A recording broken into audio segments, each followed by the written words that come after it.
I'm Sal. I'm Beth. We are the brewery lovers with another episode of Style File. This is compelling television, let me tell you. What are we talking about today? We are talking about a Berliner Weisse. Berliner Weisse. It's called Living is Easy. It's from one of our favorite breweries. One of our favorite breweries in the known world. Ludlam Island Brewery in Ocean View, New Jersey. We were very excited to see that this was on tap. And in cans, both. And in cans. So here's the deal with Berliner Weisse. It is a slightly sour German wheat beer. Slightly is the key word. Because a lot of microbreweries will make a Berliner Weisse and you try it and it's just a sour beer. Berliner Weisse is just a little bit sour, just tart. It's almost like, I don't know, almost like lemonade. Maybe yeah, that's typically one of the flavor characteristics described as lemon. So it's very light, low in alcohol, very refreshing, easy to drink, but not sour in your face. Like, as the brewer at Ludlam Island just said a minute ago, he said, yeah, it doesn't take the enamel off your teeth. Definitely don't want it that sour. So here's why we like Ludlam Island's Berliner Weisse, is because it's not that sour. Now, they've made it a couple of times over the years, and they made it a couple different ways. We really love this batch. This is the spring 23-ish batch. Correct. Because they used Philly sour yeast. Beth's going to tell you all about Philly sour yeast. Well, I'm going to back up a little bit. Traditionally, this is made with Pilsner malt, wheat, German hops, and a combination of top fermenting yeast and lactobacillus. So it's a bacteria that kicks out a little bit of lactic acid, and that's where you get the sour flavor from. Yes, and it also traditionally takes a very long time, which is why you don't get a real Berliner Weisse in a microbrewery, because they don't have the time and space to dedicate. It could take 6 months to make and that's Berliner Weisse. Too long to take up that kind of real estate. So they kind of make, you can make a facsimile if you're able to control the sour level. So you're basically making a light wheat beer that's a little bit sour, and if you succeed, it's not too sour, and it kind of tastes like Berliner Weisse. But they used Philly sour, and I'm so excited about this.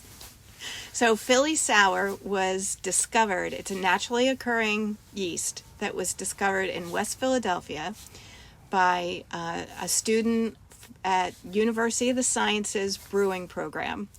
And I happen to be that's my alma mater. I was a graduate of the University of the Sciences. So I'm very proud to say, because they have a tiny brewery that they run the brewing science program out of, they have an actual brewing license. So I can honestly say to people that I graduated from a brewery. She graduated from a brewery. It wasn't there when I graduated, but I don't care. I'm taking that license. It's also the smallest brewery in the city of Philadelphia. So not open to the public, but it's so small, because it's just for pilot batches for education. For educational purposes. It's even tinier than the one that we showed from the CIA, the Culinary Institute of America. Yeah, definitely. And what this yeast does is this throws lactic acid. Sal's going to say it. I can't say it. I already forgot. All right, you'll have to edit that in then, right? Wait, I'm trying to picture the word. It's not in front of me. Lachacha. Lachancia. Here's why this yeast is unique. What's it called, Sal?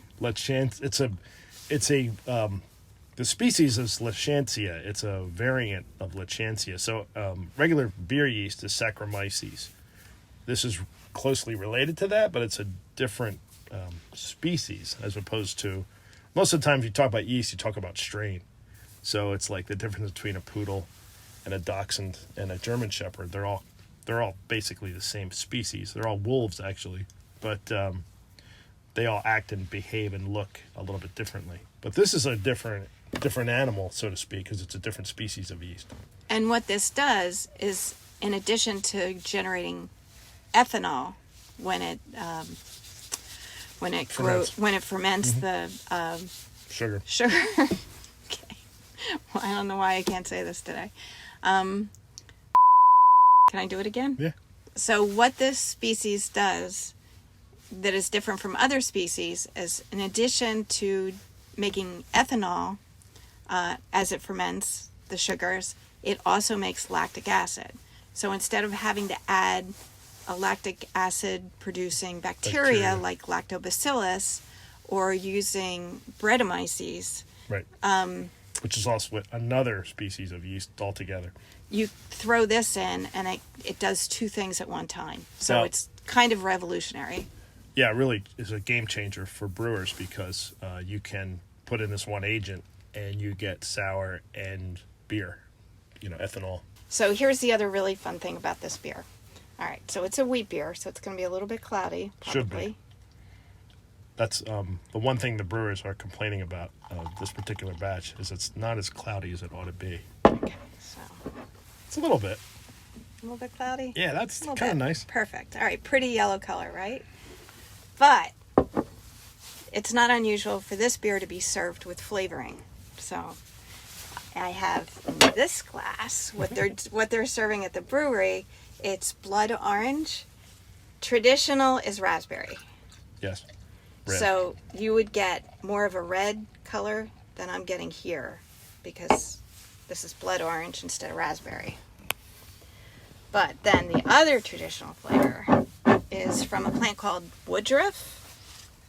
This is woodruff syrup, which is traditionally what you would get. Now, sometimes the bartender will put it in for you, and sometimes they'll serve it on the side, like as a shot, and you get to mix it yourself.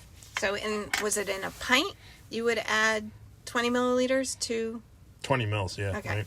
So you did I'm the only math. doing half, so this Wait. would be 10 milliliters. You gotta do it on camera. I can't see how much I'm pouring there. You have to raise it up so I can see. All right. Okay. Nice. One more for color. So there's a brewery in Stockton, New Jersey called Oddbird. That's actually kind of pretty how it's not Obviously, it's yeah, how heavier than the beer, yeah. so it's sinking. You want to grab a spoon? I don't want to spill it. There's a brewery in Stockton, New Jersey called Oddbird. Wait, camera. I'll take it. And that's where we first had the Woodruff thing. We knew about it because it's if you study beer, you know about Berliner Weisse and Woodruff. But that's it's really pretty when you put the Woodruff in. So the three traditional ways to serve it are straight, yellow, raspberry, red, or woodruff, green, so it's like a stoplight. It looks like traffic lights. Yeah, But now I don't have a base to compare it to. that's okay.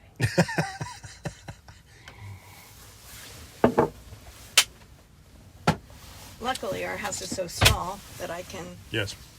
Without There's stopping. a little bit left in here. Hang on. Without stopping the camera, she can get a New Claris glass from Wisconsin. So this would be plain. And it's really good and really interesting. All these variations. By itself, it's just light, tart, refreshing, not hoppy, not bitter. And pretty. And yes, pretty. Let me put the yellow in the middle. There you go. But it's a really nicely made. Oh, that's so cool. Yeah. That's such a great taste. It really is delicious. Tell them what woodruff is. It's some kind of herb. It's a plant. It has a sweet fragrance and taste. It's commonly used it's made into syrup and then jam and candy and sodas. It's a German thing. But some people don't really like the sourness of this beer. You have to think back years ago when the beer was sour and like if that's all there was. Yeah, there wasn't 10 things on tap. Yeah, put something in, take the edge off. Put something in sweet. So Raspberry they started syrup. putting in these sweetened syrups. And but it's so pretty. Look at it. It was getting woodruff syrup is tricky in the United States. You have to mail order it, and it's crazy expensive. But look at that, it's so worth it. Yeah. And it really is tasty. How would you describe it? It's like a little bit herbal. Yep, it is. It's herbal, but it's sweet. Mm-hmm. I don't know how to describe it. I've never tasted anything that was just like that. Yeah, I mean it's not like herbal in hops is often compared to oregano. It's not like that. No, not it's pungent. more like if you've had lavender honey in your tea. Yeah, that kind of thing. Almost more floral. Yeah. And it's sweet. The syrup is probably very sweet. I've never tried it straight. I don't think I want to try it So straight. just putting a little bit in the beer just gives it a little tiny tinge of sweetness that really balances that tartness really well. Yeah, I guess you could.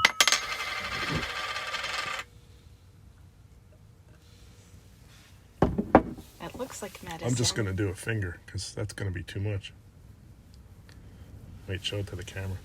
Oh, it's actually not that. It's not that Syrupy. syrupy. I can't tip it. It's not syrupy enough to tip. I'm going to spill it. You can kind of see it. Very green. But yeah, it's actually, I thought it would be a lot thicker, syrupy. It's not. It's not. It's very tasty. It's just like this little hit of sweet and flowers. Yep. Is that how you'd call it? Yep. Let me try the blood orange.